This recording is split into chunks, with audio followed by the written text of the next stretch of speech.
ওরহমাতুল্লাহি ওয়া বারাকাতুহু। আপনারা সবাই কেমন আছেন? আলহামদুলিল্লাহ আলহামদুলিল্লাহি নাহমাদুহু ওয়া নাস্তাঈনুহু ওয়া নাস্তাগফিরুহু ওয়া নাউযু বিল্লাহি মিন শুরুরি আনফুসিনা ওয়া মিন সাইয়্যাতি আ'মালিনা من يهده الله فلا مضل له ومن يضلله فلا هادي له ونشهد أن لا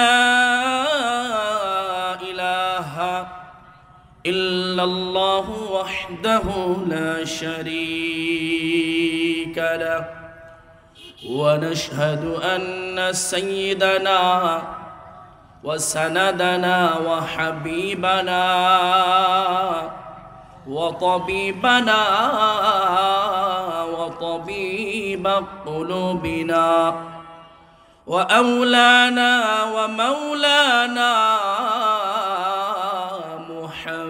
محمد صلى الله تعالى عليه وعلى آله وأصحابه وبارك وسلم الذي أرسله الله تعالى ورسوله بالحق بشيرا ونذيرا وداعيا إلى الله بإذنه وسراجا منيرا أما بعد فأعوذ بالله من الشيطان الرجيم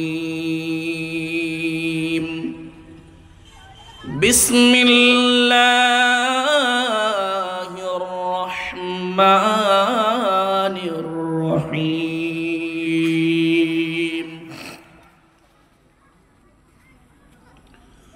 والعصر إن الإنسان لفي خسر إلا الذين آمنوا وعملوا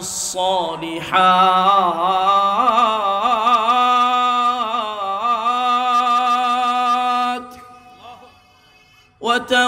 وتواصوا بالحق وتواصوا بالصبر صدق الله العلي العظيم وصدق رسوله النبي الكريم ونحن على ذلك من الشاهدين والشاكرين والحمد لله رب العالمين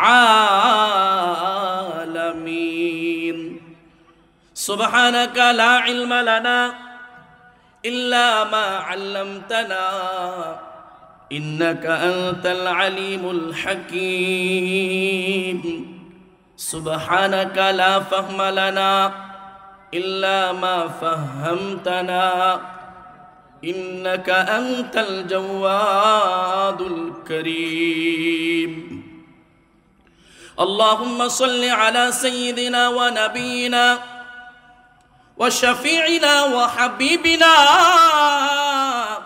ومولانا محمد صلى الله تعالى عليه وعلى آله وأصحابه وبارك وسلم زيارة مدینہ کی دل میں ہے تمنا जियारत मदीना की दिल में है तमन्ना, नहीं है मेरे पास सफर का समाना। बलगल उला बिकमालिही कशफत दुजा बिजमालिही, हसनत जमीउ खिसालिही, सल्लु अलैहि व आलिही। इश्क़ महबूब खुदा जिस दिल में हासिल नहीं, लाखों मोमिन हो मगर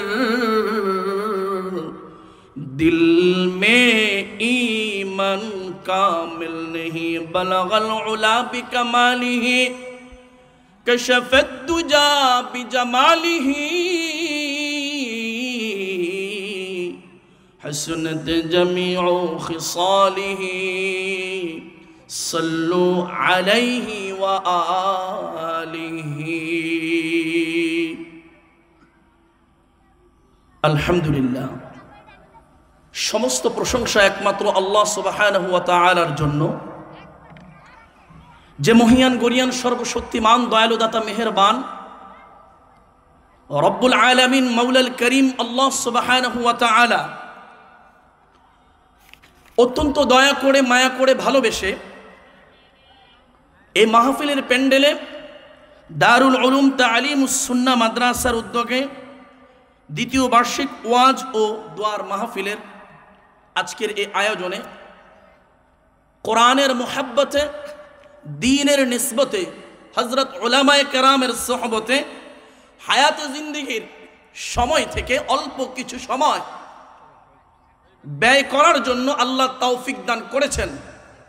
এজন্য আমরা দিল থেকে সে রব্বে করিমের দরবারে শুকরিয়া জ্ঞাপন করি। সমস্বরে উচ্চ কণ্ঠে হৃদয়ের গভীর থেকে এক বাক্যে সবাই জোরে সোরে বলি আলহামদুলিল্লাহ। আমার প্রিয় ভাইয়েরা, বাবারা, সেই মাগরিবের পর থেকে আসরের পর থেকে মাগরিবের আগ থেকে ধারাবাহিক আলোচনা হযরত উলামায়ে কেরাম করতেছেন, চলতেছে, আমরাও শুনতেছি। আমার পর এ মাহফিলের প্রধান বক্তা, সারা বাংলায় আলোড়ন সৃষ্টিকারী বক্তা হযরতুল আল্লাম হযরত মাওলানা মেআরাজুল হক মাজহারি সাহেব বারাকাল্লাহু ফি হায়াতিহি, ইনশাআল্লাহ তিনি আসবেন। এই বাগান, এই মাহফিল, এই প্রোগ্রাম প্রতিদিন হবে এখানে। কি বলেন, কথা ঠিক না বেঠিক? এই প্রোগ্রামটা প্রতিদিন হবে না বছরে একবার? তাহলে বলেন তো, বাৎসরিক এই প্রোগ্রামে আমাদের এলাকাবাসীর কি পরিমাণ স্বতঃস্ফূর্ত অংশগ্রহণ থাকা দরকার? কারণ আমরা কেউ জানি না আগামী বছর এই সময় আবার যখন প্রোগ্রাম হবে, আমরা এখানে যারা আছি অথবা মাইকের আওয়াজ যতদূর পর্যন্ত যাচ্ছে অতদূর পর্যন্ত নারী পুরুষ যারাই আছেন, কেউ কি আমরা বলতে পারবো আগামী বছর এই প্রোগ্রাম, এই মাহফিলের আলোচনা হয়তো প্যান্ডেলের ভিতরে নয়তো প্যান্ডেলের বাহিরে মাইকের আওয়াজে আমার কর্ণকুহুর পর্যন্ত পৌঁছবে না? জীবনের শেষ মাহফিল, শেষ বয়ানও এটা হয়ে যেতে পারে কি পারে না? সবাই বলেন। তাহলে আমি উদাত্ত আহ্বান জানাবো গ্রামবাসীকে, এলাকাবাসীকে, যারা এখনো চায়ের স্টলে, ওই যে বাজারের মধ্যে, মেলার মধ্যে বিভিন্ন জায়গায় সময়গুলো অযথা সময় নষ্ট করছেন। আপনার এই হায়াত বড় দামি, অনেক দামি এই হায়াতকে যদি মূল্যায়ন না করি, কিয়ামতের ময়দানে এই হায়াত সম্পর্কে, এই সময় সম্পর্কে আল্লাহ আমাকে আপনাকে জিজ্ঞেস করবেন। এক কদম সামনে অগ্রসর হইতে পারবো না। আন উমরিহি ফিমা আবনাহু আন শাবাবিহি ফিমা আবলাহু, তোমার হায়াত কোন কাজে খরচ করেছো, ব্যয় করেছো। গোলাম, তোমাকে আমি যৌবন দিয়েছি, এই যৌবনের মহামূল্যবান এই সময়টা কোথায় কাটিয়েছ? রাস্তাঘাটে, চায়ের স্টলে, বন্ধু বান্ধবের সাথে, সিনেমা হলে, ট্যুরে গিয়া, বিভিন্ন আড্ডাবাজিতে কোথায় সময় নষ্ট করছি? এ কথাটা আমার মালিক জানেন কি জানেন না? সবাই বলেন, জানেন কি জানেন না? কারণ আমার আপনার আমল নামা, আমার আপনার এই টোটাল জীবনের সামারি ফলাফল সব আমাকে আপনাকে কিয়ামতের ময়দানে দেয়া হবে। কিরামান কাতিবিন সব লিপিবদ্ধ করছেন প্রতিনিয়ত। বাঁচতে পারবো না। আমি আপনি ভুলে গিয়েছি অনেক গুনাহের কথা, অনেক পাপের কথা গোপনে করেছি, প্রকাশ্যে অপ্রকাশ্যে করেছি, বন্ধু বান্ধবীদেরকে নিয়ে একত্রিত হয়ে যৌথভাবে করেছি। হয়তো আমি ভুলে গিয়েছি, কিন্তু আমার রব ভুলেন নাই। কথা বলেন ঠিক না বেঠিক? কিয়ামতের ময়দানে আল্লাহ পাক রব্বুল আলামিন আমাকে আপনাকে ডাক দিয়া সবাইকে উদ্দেশ্য করে ওই আমল নামাটা এইভাবে ধরে হাতের মধ্যে দিয়া বলবেন, ইকরা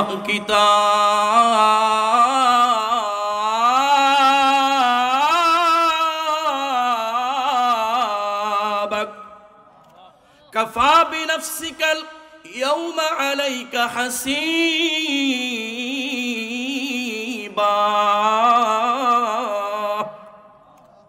আমার ভাইয়েরা, বাবারা, আমার আল্লাহ কিয়ামতের ময়দানে আমাকে আপনাকে ডাক দিয়া বলবে, গোলাম ইকরা, পড়ো, কিতাবাক, তোমার আমল নামা।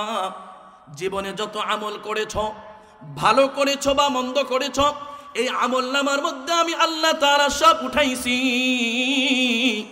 একটাও বাকি নাই, রাখি নাই। কাফা বিনফসিকাল ইয়াওমা আলাইকা হাসিবা। আজকের এই দিনে কিয়ামতের ময়দানে তোমার জন্য তোমার আমল নামাটাই যথেষ্ট হয়ে যাবে। আল্লাহু আকবার। বান্দার হাতের মধ্যে যখন আমার মালিক আমল নামাটা দিয়া দিবেন, বান্দা আমল নামাটা পায়া বলতে থাকবে, মালি হাযাল কিতাব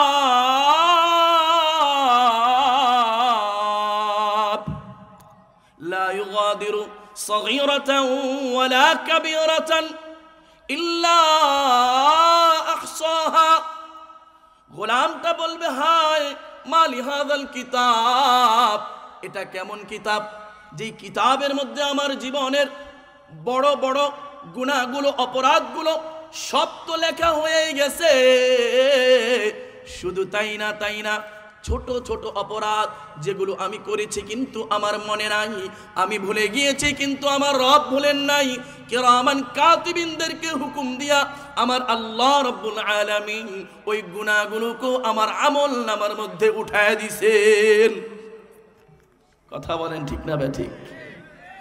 এই জন্য আমার আপনার আমল নামা, এই যে অযথা সময় নষ্ট করছি, এই যে আমরা বুঝাচ্ছি, বলছি, ভাই আসেন দিনী কথা শুনেন, নামাজ পড়েন, সুদ ছাড়েন, ঘুষ ছাড়েন, দুর্নীতি ছাড়েন, মানুষের উপরে জুলুম আর নির্যাতন বন্ধ করেন। এই যে আমরা বলছি, আপনি বুঝতেছেন না, পাত্তা দিচ্ছেন না। কিয়ামতের ময়দানে আপনি কি বলবেন জানেন? এই কথাটাও আমার রব কোরআন হাকিমের মধ্যে বলেছেন, ওয়া ইয়াউমা ইয়া'আদ্দুয যালিমু আলা ইয়াদাইহি ইয়াকুলু ইয়া লাইতানি ইত্তাখাযতু মা'আর রাসূলি সাবিলা। আহা আহা, ওই গোলামটা বলবে, হায় আফসোস, হায় আফসোস, কি করলাম, কি ভুল করলাম। নবীরা দুনিয়াতে কত সুন্দর করে বুঝাইছে, বুঝি নাই। তারপর সাহাবায়ে কেরাম বুঝাইছেন, বুঝি নাই, পাত্তা দেই নাই। আকাবির আসলাফ, তাবিঈ, তাবে তাবিঈ, আইম্মায়ে মুজতাহিদিন, যুগের উলামায়ে কেরাম, তাবলিগওয়ালা ভাইয়েরা, ওই যে পীর সাহেবরা, আল্লাহ ওয়ালারা, বক্তারা, মসজিদের ইমাম আর খতিবরা প্রতিনিয়ত আমাকে জাদু শোনা কয়া, মাথায় হাত দিয়া, পায়ে ধইরা আমাকে কত সুন্দর করে বুঝাইছিল, বাবা নামাজ পড়ো, যুবক সময় তো চলে যাবে, আহা এই সময় নষ্ট করতেছ। আমি পাত্তা দেই নাই, কইছি আরে জান হুজুর, খাইয়া দেয়া কাম নাই, আজারিরা খান, মসজিদে আজান দেন, চুঙ্গা ফুকান আর খান, আপনার কাম নাই, কাজ নাই, আপনার নামাজ লই আপনি থাকেন, আমার এত সময় নাই। কথা বলেন ঠিক না বেঠিক? কয় কি কয় না? কয় না, আমার হুজুর এত সময় নাই, আপনি যান। আপনার কাম করেন, আমি অনেক ব্যস্ত। ব্যস্ততা দেখাইছে, এরা আফসোস করবে কিয়ামতের ময়দানে, হায় হায় হায় হায় কি করলাম। এজন্য কবি বলেন, কি করলাম রে, কি করলাম রে, কি করলাম, সোনার যৌবন হেলায় খেলায় খোয়াইলাম, তারে না রে কইরা জীবন কাটাইলাম, আমরা সবাই জান্নাতেরই রাস্তা হারাইলাম। ঠিক না বেঠিক? এমন জীবন আমাদের চলে। এই জন্য বাজান, কোরআনের মাহফিল, কোরআনের মজমা বড় দামি। এই জন্য সময়গুলোকে নষ্ট না করে কাজে লাগানোর চেষ্টা করি। অল্প কিছু কথা আপনাদের সম্মুখে আমি পেশ করব। এই অল্প সময়ের মধ্যে অল্প কথাগুলো আমলের নিয়তে ইখলাসের সাথে আমি বলার চেষ্টা করব। আপনারা যারা শুনছেন, আপনারা শোনার চেষ্টা করবেন তো ইনশাআল্লাহ। আমার বিশ্বাস আপনারা যদি ইখলাসের সাথে, মনোযোগের সাথে এই অল্প কিছু কথা শ্রবণ করতে পারেন, ইনশাআল্লাহ আমার বিশ্বাস আমারও ফায়দা হবে, আপনাদেরও ফায়দা হবে। এই বয়ান তো আমার ফায়দার জন্য সর্বপ্রথম, এরপর আপনাদেরও ফায়দার জন্য। এমন নয় লিমা তাকুলুনা মা লা তাফআলুন, আমি খালি বলেই গেলাম কিন্তু আমি আমাকে স্মরণ রাখলাম না। আল্লাহ বলেন, আতা'মুরুন নাসা বিল বিররি ওয়া তানসাউনা আনফুসাকুম ওয়া আনতুম তাতলুনাল কিতাব। গোলাম, মানুষরে ওয়াজ করতে গিয়া, মানুষরে বয়ান করতে গিয়া নিজেরে ভুলে যায়ও না, তুমিও কিন্তু এই আমল করতে হবে। কথা বলেন ঠিক না বেটি? যুগকে যুগ চলে যায়, দিনের কাজ করে, তাবলিগ করে, খালি চিল্লা দেয়, খালি চিল্লা দেয়। খুরুজ ফি সাবিলিল্লাহ, কি কয়? খালি কি কয়? খুরুজ ফি সাবিলিল্লাহ। মাশাআল্লাহ, খুব ভালো। কিন্তু তারে আপনি সূরা ফাতিহার মশকে বসাইতে পারবেন না। কথা বলেন ঠিক না বেঠিক? বসলেও গুরুত্ব দেয় না, মনোযোগ নাই। হ্যাঁ আমি সাপ, একই সাপ, এটা ভাব আমি সাপ, আমার লেগে সূরা ফাতিহা বেড়া আমি না জানি না নেমাইতে জামাতে আইছি। কথা কন ঠিক না বেঠিক? ভাব লয়, সূরা ফাতিহা শুদ্ধ নাই, 30 বছর তাবলীগ করে, 20 বছর তাবলীগ করতেছে, সূরা ফাতিহাটা শুদ্ধ করে এখন পর্যন্ত অনেকে পড়তে পারে না। সূরা ফাতিহা শুদ্ধ হইছে, তরজমা শেখো, এটার হাকিকত বোঝার চেষ্টা করো। শুদ্ধই তো হয় না, আবার তরজমা তাফসীর তো বহুত দূর কা বাত হয়। কি বলেন? কথা ঠিক না বেঠিক? এরকমও আছে বাজান। এই জন্য এমন যেন না হয়, আমি আমার জন্য, আমাকে উদ্দেশ্য করে বয়ান করতেছি, যেন আল্লাহ এই কথাগুলোর দ্বারা আমার হেদায়েত দান করেন এবং আপনারা যারা শুনছেন আপনাদেরও ফায়দা হয়। বলেন আমিন। তাহলে আমার ভাই, যে কথাটা বলতেছিলাম, কোরআনুল কারীমের মধ্যে আল্লাহ তাআলা যে সূরাটা আপনাদের সামনে তেলাওয়াত করেছি, কোরআনুল কারীমের 114টা সূরার মধ্যে সবচেয়ে ছোট সূরার মধ্যে এটা একটা, সূরাতুল আসর। সূরাটা যদিও ছোট, কিন্তু আল্লাহ তাআলা এই ছোট্ট সূরার মধ্যে এত দামি এবং গুরুত্বপূর্ণ কথা বলেছেন। আল্লাহু আকবার। আপনি আশ্চর্য হয়ে যাবেন, কত চমৎকার কথা আমার রব কত মায়া করে, কত ভালোবেসে আমাকে আপনাকে বলছেন, বুঝাইছেন। শুনতে রাজি আছি তো ইনশাআল্লাহ? মনোযোগ দিয়ে শুনতে রাজি আছি তো ইনশাআল্লাহ? এদিক সেদিক তাকাবো না, উঠবো না। আমার প্রিয় ভাইরা, কোরআনুল কারীমের এই সূরার মধ্যে আল্লাহ বলেন ওয়াল আসর, জামানার কসম, হায়াতের কসম। আল্লাহ পাক রব্বুল আলামিন কসম করলেন। একটা কথা বলবেন, কতটা গুরুত্বপূর্ণ কথাটা বলবেন, বলার আগে আল্লাহ কি করতেছেন? ভাই কথা বলেন, আমি তাইলে বুঝবো আপনারা আমার কথা বুঝতেছেন, আমার ভাষা বুঝতেছেন তো আপনারা? আল্লাহ তাআলা কসম করলেন। কি করলেন? কথাটা বলার জন্য প্রথমে কি করলেন? কসম করলেন। আমি আপনিও যখন কথা বলি আমরাও কসম করি। তো কসম করি কেন আমরা?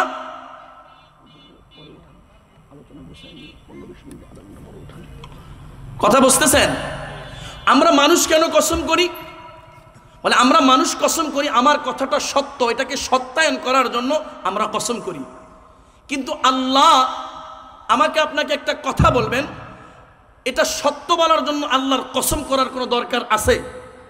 সবাই বলেন আল্লাহ পাকের কসম করার কোনো প্রয়োজন আছে? নাই। কেন নাই? কারণ আল্লাহ কথাটা বলবেন এটাই সত্য। আল্লাহর কথা কখনো মিথ্যা হওয়ার সম্ভাবনা, কেউ যদি এই সম্ভাবনা করে, সন্দেহ করে, তার ঈমান চলে যাবে। কি চলে যাবে? তারপরও আল্লাহ কেন কসম করতেছেন? মুফাসসিরিনে কেরাম বলেন আল্লাহ তাআলা কসম করেন দুই কারণে। কয় কারণে? সবাই বলেন কয় কারণে? এক নম্বর কারণ হচ্ছে আল্লাহ কসম করে যে কথাটা বলবেন, বলতেছেন এই কথাটা অনেক দামি কথা, এটা বোঝানোর জন্য আল্লাহ কসম করেন। দুই নম্বর কারণ আল্লাহ যে কথাটা বলতেছেন ওই কথাটা অত্যন্ত গুরুত্বপূর্ণ, এই গুরুত্ব বোঝানোর জন্য আমার আল্লাহ কসম করেন। কি করেন? যেমন আল্লাহ বিভিন্ন আয়াতের শুরুতে বলছেন ওয়াল ফাজর, ফজরের কসম, ওয়াদ-দুহা,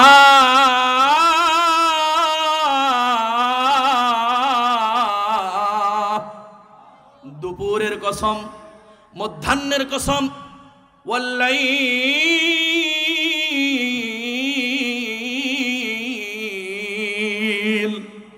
রাতের কসম। কিসের কসম? রাতের কসম আল্লাহ করেন। ওয়াশ-শামস, সূর্যের কসম। ওয়ালায়ালিন আশর, 10 রাতের কসম। আমার আল্লাহ রব্বুল আলামিন বিভিন্ন কথা বলার আগ দিয়া কসম করে আমাকে আপনাকে বুঝাইতেছেন, রে বান্দা, যেই কথাটা তোমাকে আমি বুঝাই, যে কথাটা আমি আল্লাহ তোমাকে বলতে চাই, এই কথাটা অনেক দামি কথা, এই কথাটা অনেক গুরুত্বপূর্ণ কথা। এই কথা কসম করে আল্লাহ বলেন ওয়াল আসর, জমানার কসম। ইন্নাল ইনসানা লাফি খুসর, আল্লাহ বলেন সমস্ত মানুষ ক্ষতিগ্রস্ত। জগতের মধ্যে যত মানুষ আছে সমস্ত মানুষ ক্ষতিগ্রস্ত। এরপরে আমার আল্লাহ বলেন ইল্লাল্লাযীনা আমানু ওয়া আমিলুস সালিহাত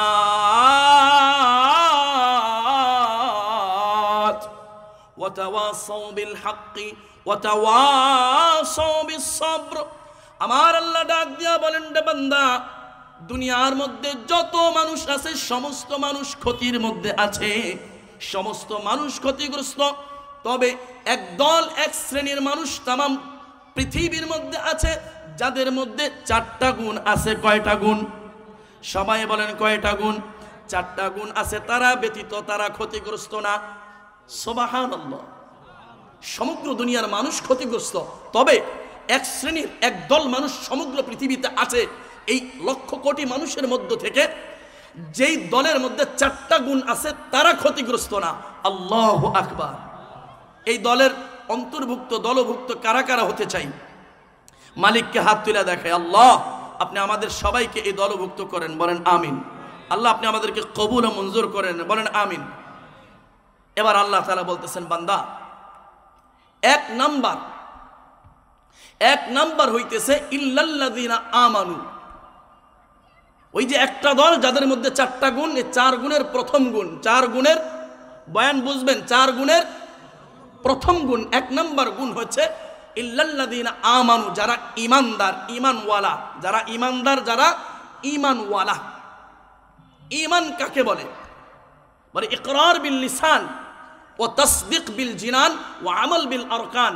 মুখে স্বীকার করা আল্লাহ এক, এবং দিল দ্বারা সত্যায়ন করা, দিল থেকে বলা। অনেক মুনাফিক আছে মুখে বলে একটা কিন্তু দিলে আরেকটা, আছে না নাই? ওয়া ইযা লাকুল্লাযীনা আমানু ক্বালু আমান্না ওয়া ইযা খালাউ ইলা শায়াতিনহিম ক্বালু ইন্না মাআকুম। মুসলমানদের সামনে যখন তারা যায় তো বলে আমরা তোমাদের সাথে আছি, আবার যখন তাদের ওই যে শয়তানদের কাছে যায় তখন কয় না না না, তাগো লগে নাই, তোমগো লগে আছি। কথা কন ঠিক না বেঠিক? এমন মুনাফিক এই মানিক দিয়া এলাকার মধ্যে নাই। কথা কন আছে? আছে। আল্লাহ আমাদেরকে হেফাজত করুন। বলুন আমিন। তাহলে 2 নাম্বার ও তাসদীক বিল জিনান, দিল দ্বারা সত্যায়ন করা। 3 নাম্বার ও আমল বিল আরকান, আমলে পরিণত করা, আমল দ্বারা বুঝানো যে আসলে আমি মানছি, আমল করা। নবীজি সাল্লাল্লাহু আলাইহি ওয়াসাল্লাম আমাকে আপনাকে উদ্দেশ্য করে বলেন, ও উম্মত, তুমি যে একজন ঈমানদার, ঈমানওয়ালা, মুমিন, এটা তুমি বুঝবে কিভাবে? এর মাপকাঠি আমি রাসূল তোমাকে বলে দিচ্ছি। এই যে হাদিসটা এখন বলবো, এই হাদিস শোনার পরে আপনারা প্রত্যেকে বুঝতে পারবেন আসলে আপনি ইমানদার নাকি ইমানদার না। আপনি নিজেই নিজেকে ফতোয়া দিতে পারবেন, এমন মাপকাঠি রাসূলের এই হাদিসের মধ্যে বলতেছি। নবী বলেন, ইদা সাররাতকা হাসানাতুকা ওয়াসাআতকা সাইয়্যাতুকা ফাআনতা মুমিন। নবীজি সাল্লাল্লাহু আলাইহি ওয়াসাল্লাম বলেন, আমার উম্মত শোনো, তুমি যে একজন ঈমানদার, তুমি যে একজন মুমিন, এটা বুঝবে কিভাবে? তুমি তখন বুঝবে যখন তুমি বুঝবে যে তোমার কাছে ভালো কাজগুলো, দ্বীনি কথাগুলো, দ্বীনি কাজগুলো, দুনিয়ার ভালো ভালো কাজগুলো ভালো লাগে আর মন্দ কাজগুলো তোমার কাছে খারাপ লাগে। তাইলে তুমি বুঝবা তুমি একজন পাক্কা মুমিন। সুবহানাল্লাহ। যদি তোমার কাছে মসজিদে ঢুকতে ভালো লাগে, মাহফিলে ঢুকতে ভালো লাগে, হুজুরদেরকে, আলেমদেরকে, ইমাম সাহেবদেরকে, খতিব সাহেবদেরকে, আল্লাহ ওয়ালাদেরকে, কোরআনের হাফেজকে, মাদ্রাসা মসজিদকে ভালো লাগে, তাইলে বুঝবা তুমি একটা মুমিন, একজন ইমানদার। আর যদি ভালো না লাগে, খালি শরীর চুলকায়, হুজুরে দেখলেই, টুপিওয়ালা দেখলেই মেজাজটা এত গরম হয়, যা গরম আর আগুন দাবানল এমন ভাবে জ্বলে ওঠে, আমার মনে হয় আমেরিকার বিখ্যাত শহর ক্যালিফোর্নিয়ার লস অ্যাঞ্জেলেসে যে দাবানল জ্বলেছে তার চাইতে আরো ভয়ঙ্কর দাবানল এই সমস্ত মানুষের কলিজার মধ্যে লাইগা যায়। কথা বলেন ঠিক না বেঠিক? কিছু আছে না, টুপিওয়ালা দেখলেই এই যে মেজাজ গরম, হুজুর দেখলেই মেজাজ কি পুরা গরম, টিটকারি করে। কি করে? হুজুর বেচারা মসজিদ থেকে বাহির হইছে, এক জায়গায় যাইতেছে, হুজুর কই যান, দাওয়াত আছে নাকি? কি কয়? ও হুজুর কই যান, এত আস্তে হাঁটতেছেন? দাওয়াত খাইয়ে কি একদম অবস্থা খারাপ, পেটটা টিম টিম হয়ে গেছে? তো পরের দিন আবার হুজুরের রাস্তা দিয়ে যখন যায়, আহারে এই বেচারা কালকে দেখে কি টিটকারি করলো, একটু আস্তে হাঁটার কারণে আজকে একটু তাড়াতাড়ি হাঁটি। তো হুজুরে একটু তাড়াতাড়ি হাঁটা দিছে। ও হুজুর, ও আজকে দাওয়াত কয়টা পড়ছে? দৌড়ের উপরে আছেন। কথা কন ঠিক না বেঠে? এরকম টিটকারি করেনেওয়ালা লোক আমাদের সমাজে আছে না নাই? আছে। এই জন্য ভালো কাজ করলে ভালো লাগে, মন্দ কাজ করলে খারাপ লাগে, তাহলে বুঝবা তুমি একজন ইমানদার মুমিন। সুবহানাল্লাহ। আসেন, তিন জিনিসের নাম হলো ঈমান। কয় জিনিসের নাম? সবাই বলেন কয় জিনিসের নাম? তিন জিনিসের নাম ঈমান। এক নাম্বার তাওহীদ, এক নাম্বার কি? দুই নাম্বার রিসালাত, দুই নাম্বার কি? তিন নাম্বার আখিরাত, তিন নাম্বার কি? তাহলে বলেন এক নাম্বার কি? তিন জিনিসের নাম ঈমান। সবক মনে রাখবেন, তিন জিনিসের নাম ঈমান। এক নাম্বার তাওহীদ, দুই নাম্বার রিসালাত, তিন নাম্বার আখিরাত। এক নাম্বার তাওহীদ। তাওহীদ কি জিনিস? আল্লাহ পাকের একত্ববাদ। কার একত্ববাদ? আল্লাহর একত্ববাদ। নবীজি সাল্লাল্লাহু আলাইহি ওয়াসাল্লামের কাছে একদল কাফের এসে বলতেছে, ইয়া মুহাম্মদ সাল্লাল্লাহু আলাইহি ওয়াসাল্লাম, তুমি কোন খোদার দাওয়াত দাও, কোন রবের দাওয়াত দাও তুমি? আমাদেরও তো একজন রব আছে, আমাদেরও একজন আল্লাহ আছে। খ্রিস্টানরা বলতেছে, তুমি আবার কোন খোদার দাওয়াত দাও? আমাদেরও একজন আল্লাহ আছে, তুমি কোন আল্লাহর দাওয়াত দাও? যদি আমাদের আল্লাহ আর তোমার আল্লাহ একই আল্লাহ হয়ে থাকে তাহলে দাওয়াতের প্রয়োজনটা কি? আর যদি আমাদের আল্লাহ আর তোমার আল্লাহ এক না হয়, ভিন্ন হয়, তাহলে তুমি তোমার রবের পরিচয় দাও। তুমি তোমার রবের কি দাও? পরিচয় দাও। তো এই কথা বলার পরে আল্লাহ পাক রব্বুল আলামিন সাথে সাথে আল্লাহ তাআলার ওয়াহদানিয়তের, একত্ববাদের পরিচয় মাখা একটা ছোট্ট সূরা, সূরাতুল ইখলাস সাথে সাথে নবীর উপর নাজিল করে দিলেন। সুবহানাল্লাহ। আল্লাহ পাক ওই সূরার মধ্যে বলেন, কুল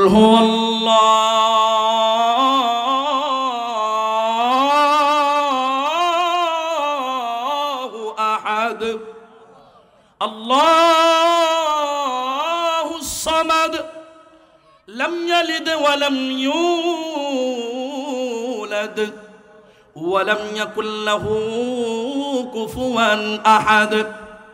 নবীজি সাল্লাল্লাহু আলাইহি ওয়াসাল্লামকে আমার আল্লাহ ডাক দিয়া বলেন, ও আমার পয়গম্বর, আপনি কাফেরদের উদ্দেশ্য কইরা বলেন, ও কাফেররা শোনো শোনো শোনো, আমি এমন রবের ইবাদত করি, এমন এক আল্লাহর দাওয়াত দেই যিনি হইতেছেন কুল হুয়াল্লাহু আহাদ, যিনি হইতেছেন আহাদ। আমি এমন এক আল্লাহর গোলামি করি যিনি হইতেছেন আল্লাহুস সামাদ, অমুখাপেক্ষী। ও কাফেররা শোনো, আমি এমন এক আল্লাহর ইবাদত করি, এমন এক রবের গোলামি করি যিনি লাম ইয়ালিদ ওয়া লাম ইউলাদ, যার কোনো ছেলে নাই, যার কোনো মেয়ে নাই, যিনি কারো কাছ থেকে জন্মগ্রহণ করেন নাই। ওয়া লাম ইয়াকুল লাহু কুফুয়ান আহাদ, যার কোনো সমকক্ষ নাই, যার কোনো তুলনা নাই, যার কোনো লয় নাই, যার কোনো ক্ষয় নাই। আল্লাহ পাক রব্বুল আলামিন বলেন কুল্লু মান আলাইহা ফান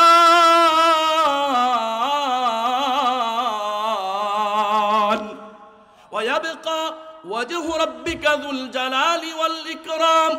আমার আল্লাহ ডাক দিয়া বলেন, ও দুনিয়ার মানুষেরা, সমগ্র দুনিয়া একটা সময় ধ্বংস হয়ে যাবে, কিন্তু একজন বাকি থাকবেন, তিনি আর কেউ না তোমার রব আল্লাহ।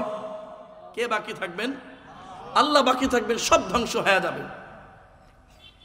এবার কাফেররা, খ্রিস্টানরা, তারাও আল্লাহরে মানে। কারে মানে? তো তাদেরকে বলা হয় তোমরা কারে মানো? কয়েক আল্লাহরে মানি। কয় নবী? কয় নবীও একজন মানি। কয় তাহলে সমস্যাটা কোথায়?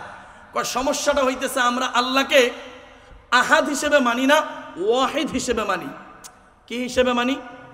ওয়াহিদ হিসেবে মানি, আহাদ হিসেবে মানি না।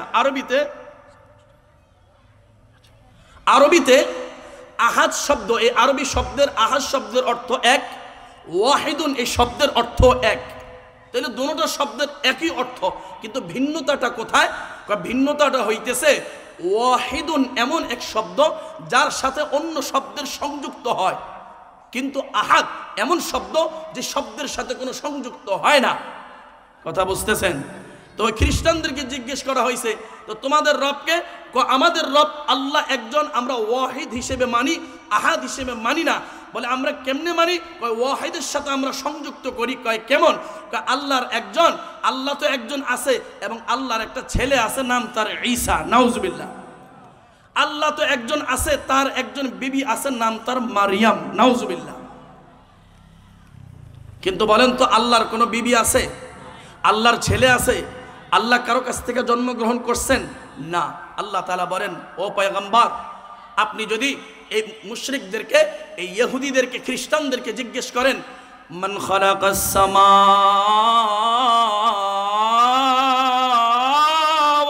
ওয়াল আরদ, আপনি যদি কাফেরদেরকে জিজ্ঞেস করেন এই আসমান আর জমিনের মালিককে, তো তারা বলবে সায়াকুলুন আল্লাহ।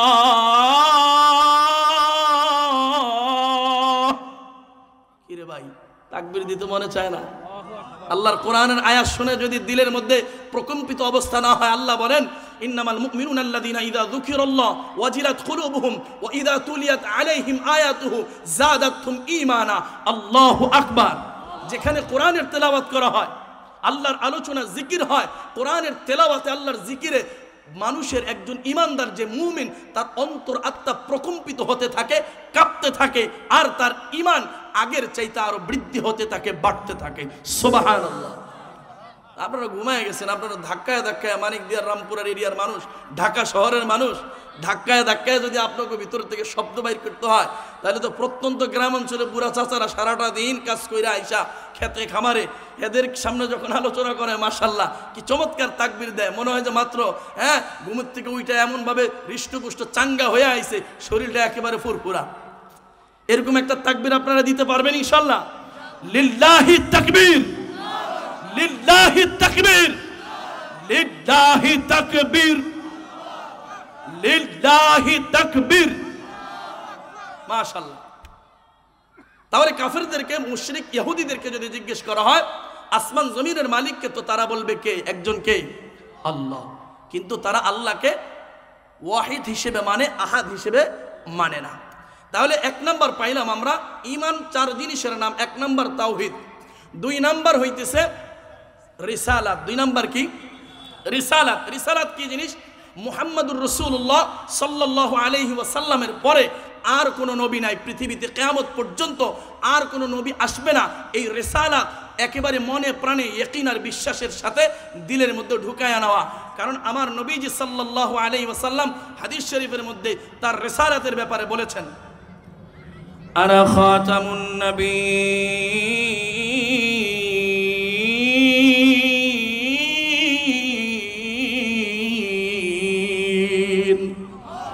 লা নাবিয়্যা বা'দি। আমার নবী বলে আনা খাতামুন নবিয়্যিন, আমি শেষ নবী, লা নাবিয়্যা বা'দি, আমার পরে এই পৃথিবীতে আর কোনো নবী আসবে না। তবে জেনে রাখো দুনিয়ার মানুষ, যদি এই জগতের মধ্যে আমার আল্লাহ দ্বিতীয়বার আর কোন নবী পাঠাইতেন তো আল্লাহ তাআলা পাঠাইতেন লাউ কানা বা'দি নাবিয়্যুন লাকানা উমর, ওমরকে নবী বানায়া আমার আল্লাহ পাঠাইতেন। যেহেতু ওমর নবী না সাহাবী, এই জন্য আমার ভাইয়েরা বাবারা, নবীর পরে নবী নাই এই কথাটা বিশ্বাস করতে হবে কি হবে না? কেউ যদি বিশ্বাস না করে সাথে সাথে তার ঈমান চলে যাবে। যেমনি ভাবে কাদিয়ানীরা তারা মানে মুহাম্মদুর রাসূলুল্লাহ সাল্লাল্লাহু আলাইহি ওয়াসাল্লাম শেষ নবী, এটা মানে, তবে আবার পাশাপাশি বলে ওই মির্জা গোলাম আহমদ কাদিয়ানী হইতেছে নবী। নাউজুবিল্লাহ। কি রে ভাই, নবীর পরে আবার নবী কই থেকে আসলো? নবী বলেন আমার পরে যদি কেউ নবী দাবি করে তাহলে সে মিথ্যাবাদী, কাজ্জাব। অতএব আমরা আজকের এই প্রোগ্রাম থেকে বলতে চাই, বলেন নবীর পরে নবী নাই, সংসদে আইন চাই। কথাটা বলতে পারবেন? তাহলে বলেন নবীর পরে নবী নাই, সংসদে আইন চাই। নবীর পরে নবী নাই, সংসদে আইন চাই। নবীর পরে নবী নাই এই কথাটা যারা মানে না তারা কাফের। তারা কি? তাদেরকে যারা কাফের বলে না তারাও কাফের। তারাও কি? আমরা মুমিন হব না কাফের হব? মুমিন হব। আমার ভাইয়েরা বাবারা, নবীজি সাল্লাল্লাহু আলাইহি ওয়াসাল্লামকে, নবীজি সাল্লাল্লাহু আলাইহি ওয়াসাল্লামের শান মান কত চমৎকার। নবীজি সাল্লাল্লাহু আলাইহি ওয়াসাল্লাম দুনিয়াতে সাহাবায়ে কেরামকে আল্লাহর পক্ষ থেকে জান্নাতের সার্টিফিকেট দিয়েছেন। আল্লাহু আকবার। এই জন্য নবীর অনুসরণ করা, নবীর কি করা? রিসালাতের অনুসরণ করা, নবীর অনুসরণ করা। যেমন অনুসরণ করেছেন সাহাবায়ে কেরাম। নবীজি সাল্লাল্লাহু আলাইহি ওয়াসাল্লাম হাদিসের মধ্যে বলেছেন, মান আহাব্বা সুন্নতি ফাকাদ আহাব্বানি ওয়া মান আহাব্বানি কানা মাই ফিল জান্নাহ। যে ব্যক্তি আমার একটা সুন্নতকে অনুসরণ করবে সে আমাকে মহব্বত করলো, ভালোবাসলো। ওয়া মান আহাব্বানি কানা মাই ফিল জান্নাহ, যে ব্যক্তি আমাকে মহব্বত করলো, ভালোবাসলো, কিয়ামতের ময়দানে সে আমার সাথেই জান্নাতে থাকবে। সুবহানাল্লাহ। এইজন্য নবীকে মহব্বত করতে চাইতো আল্লাহ নবীর উপরে কোরআনের আয়াত নাজিল করলেন। আল্লাহ বলেন, قل إن كنتم تحبون الله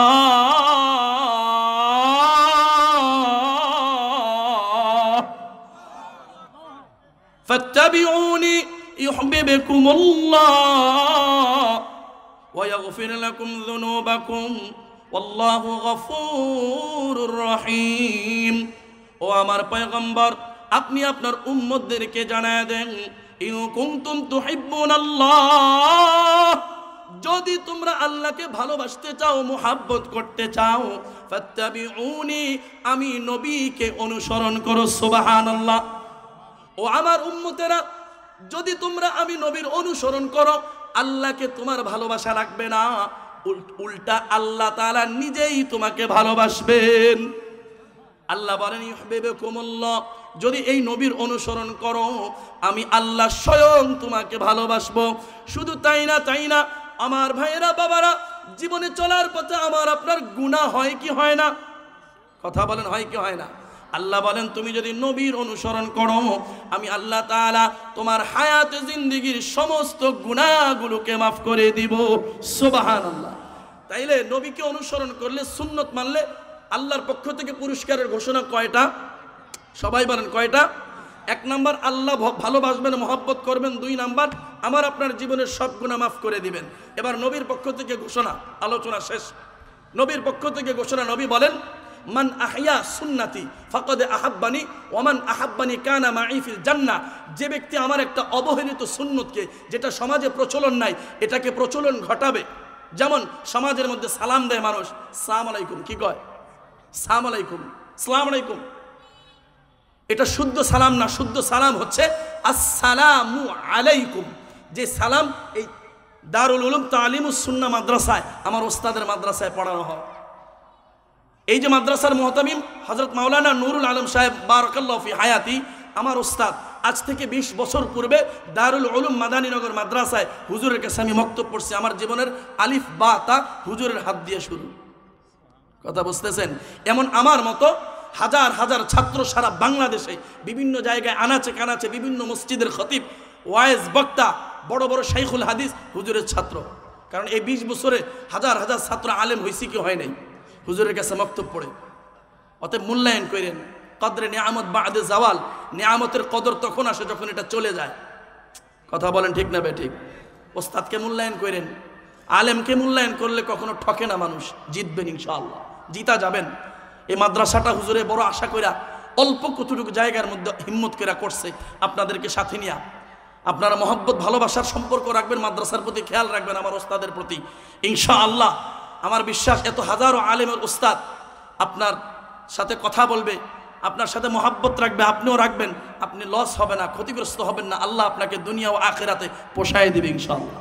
এই জন্য নবীজি সাল্লাল্লাহু আলাইহি সাল্লাম বলেন, আমার উম্মত, আমার পক্ষ থেকে পুরস্কারের ঘোষণা হচ্ছে, তুমি যদি আমার সুন্নত, এই যে আসসালামু আলাইকুম, এটাকে যদি তুমি আসসালামু আলাইকুম এভাবে শুদ্ধ করে প্রচলন ঘটাইতে পারো, দৈনিক 1000 মানুষের সাথে সাক্ষাৎ হলো, 1000 মানুষকে তুমি নবীর সুন্নত মনে করে শুদ্ধভাবে সালাম দিবা, আসসালামু আলাইকুম।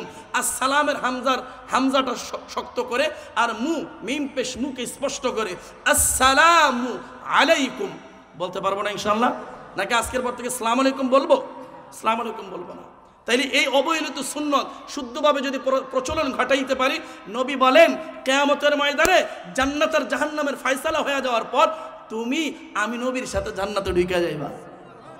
যাইতে চাই কারা কারা নবীর সাথে? আল্লাহ সবাইকে কবুল করেন।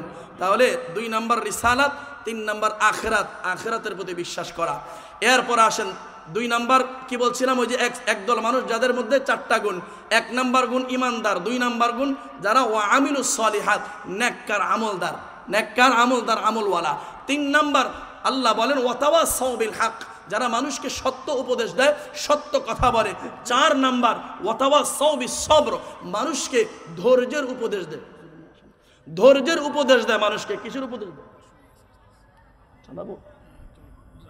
আর এটা তো বললেন না। আচ্ছা ভাই, হুজুর আসতেছে, একটু হুজুর সেরে আসতেছে। তাহলে যে কথাটা আলোচনা করতেছিলাম, নবীজি সাল্লাল্লাহু আলাইহি ওয়াসাল্লামের ওই যে রিসালাত, যে সমাজের মধ্যে অবহেলিত যে সুন্নতগুলো আছে এগুলোকে প্রচলন ঘটানো। তাইলে নবীজির সুন্নত যদি একটা মানি তাহলে লাভ কয়টা? ভাই আওয়াজ করে বলেন। আমি আপনি যদি নবীর একটা সুন্নত মানি যেটা অবহেলিত, সেটার প্রচলন ঘটাইলাম, তাহলে আমার আপনার দুনিয়াতে ফায়দা কয়টা? সবাই বলেন কয়টা? 1 নাম্বার আল্লাহ আমাকে ভালোবাসবেন, 2 নাম্বার আল্লাহ আমার জীবনের সমস্ত গুনাহ মাফ করে দিবেন, 3 নাম্বার স্বয়ং নবীর সাথে আমি জান্নাতে থাকতে পারবো। সুবহানাল্লাহ। এখন কথা, সুন্নত আমরা মানব কিভাবে? সুন্নত আমরা মানার পদ্ধতি কি?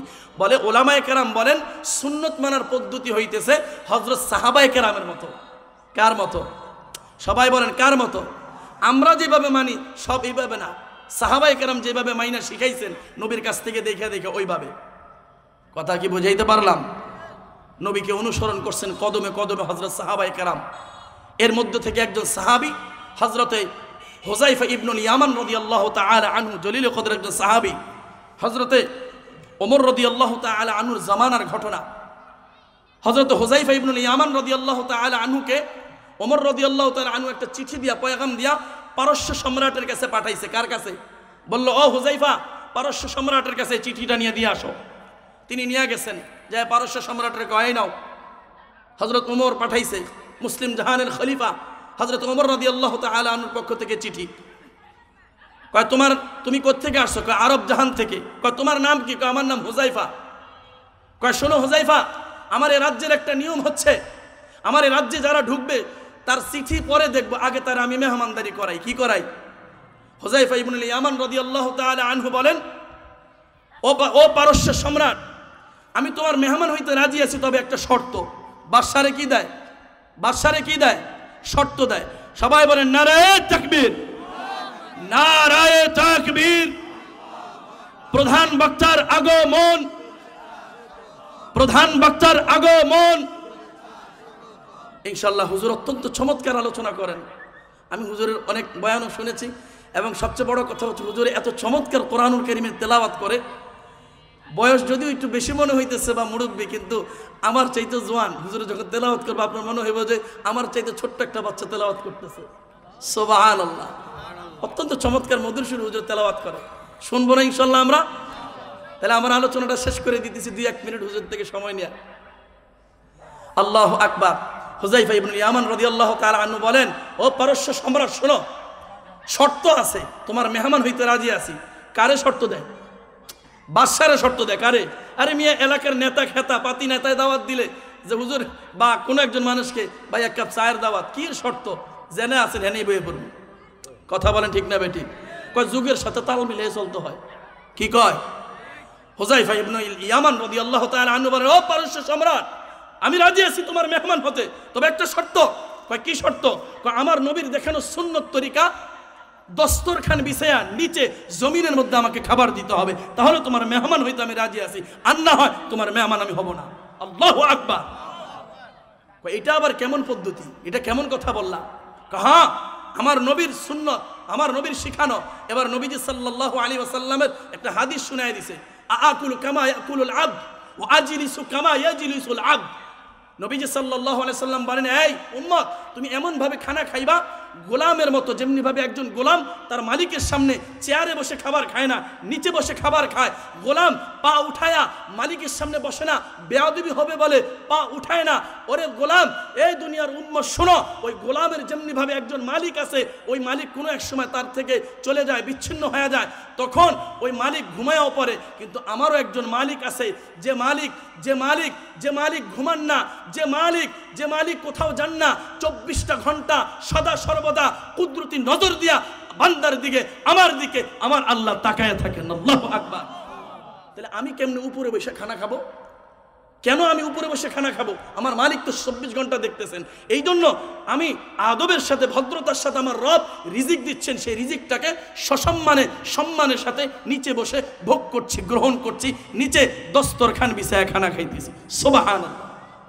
এই কথা বলার পরে বাদশা পারস্য সম্রাট বলতেছে, ঠিক আছে, আজকে তাইলে তোমার এই নবীর পদ্ধতি অনুযায়ী আমরা খানা খাবো। সুবহানাল্লাহ। আপনি যখন সুন্নত নিয়ে দাঁড়ায় যাবেন সমাজের মধ্যে, দেখবেন সব আল্লাহ তাআলা আপনার নিয়ন্ত্রণে আইনা দিবে সুন্নতের বরকতে।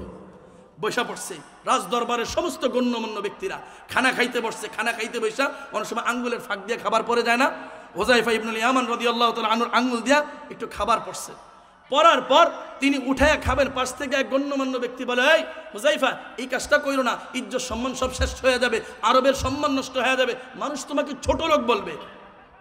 হুযায়ফা ইবনুল ইয়ামান রাদিয়াল্লাহু তাআলা আনহু বলেন, এই গণ্যমান্য ব্যক্তি, তোমরা যাদেরকে মনে করো আমি তাদেরকে মনে করি না। এটা কেমন কথা বলো? এই খাবারের মধ্যে, এই যত খাবার আমরা খাই প্লেটের মধ্যে নিয়ে, এই খাবারের মধ্যে আল্লাহ তাআলা বরকত রাখছেন, কিন্তু নবী বলেন তোমার কোন খাদ্যটার মধ্যে, কোন খাবারের মধ্যে আল্লাহ বরকত রেখেছেন তোমার তো জানা নাই। হতে পারে যে খাবারটা নিচে পড়ে গিয়েছে ওটার মধ্যে আল্লাহ বরকত রেখেছেন। কথা বলেন ঠিক না বেঠিক? এই জন্য নবীর সুন্নত 1 নাম্বার খেয়াল করেন, দস্তরখান বিছায়া খানা খাওয়া। 2 নাম্বার এখান থেকে শিখলাম, খাবারের মধ্যে যদি হাত থেকে দস্তরখানে খাবার পড়ে যায়, ওই খাবারটাকে উঠায়া খাওয়া, এটাও আমার নবীর দেওয়া সুন্নত, শিক্ষা দেওয়া সুন্নত। মানবো তো ইনশাআল্লাহ? এবারে কথা বলার পরে হুযায়ফা ইবনুল ইয়ামান রাদিয়াল্লাহু তাআলা আনহু ওই গণ্যমান্য ব্যক্তিদেরকে সামনে দাঁড়ায় চিৎকার করে বলে, আতরুকু সুন্নাত হাবিবি সাল্লাল্লাহু আলাইহি ওয়াসাল্লামা লিহা উলাইল হুমাকা। এই শোনো, এই রাজ দরবারের মানুষেরা, তোমরা যাদেরকে গণ্যমান্য ব্যক্তি মনে করো, আমি তাদেরকে বোকা মনে করি। এই বোকাদের কারণে, আহমকদের কারণে আমি আমার নবীর একটা সুন্নত ছেড়ে দেব, এটা হতেই পারে না। সুবহানাল্লাহ। এজন্য সুন্নত ছাড়া যাবে? জীবনের প্রত্যেকটা মুহূর্তে এমপির বাড়িতে গেল, মন্ত্রীর বাড়িতে, প্রেসিডেন্টের বাড়িতে, যার বাড়িতে খানা খাইতেই যাবো ইনশাআল্লাহ। আল্লাহ রাসূলের সুন্নতগুলো মানবো তো ইনশাআল্লাহ? দস্তরখান বিছায় খানা খাবো তো ইনশাআল্লাহ? খাবার পরে গেলে উঠায় খাবো তো ইনশাআল্লাহ? আল্লাহ যতটুকু কথা বললাম, সর্বপ্রথম আমাকে এবং আমাদের প্রত্যেককে কথাগুলোর উপরে আমল করার তৌফিক দান করুন। ওয়া আখিরু দাওয়ানা আনিল হামদুলিল্লাহি রাব্বিল আলামিন।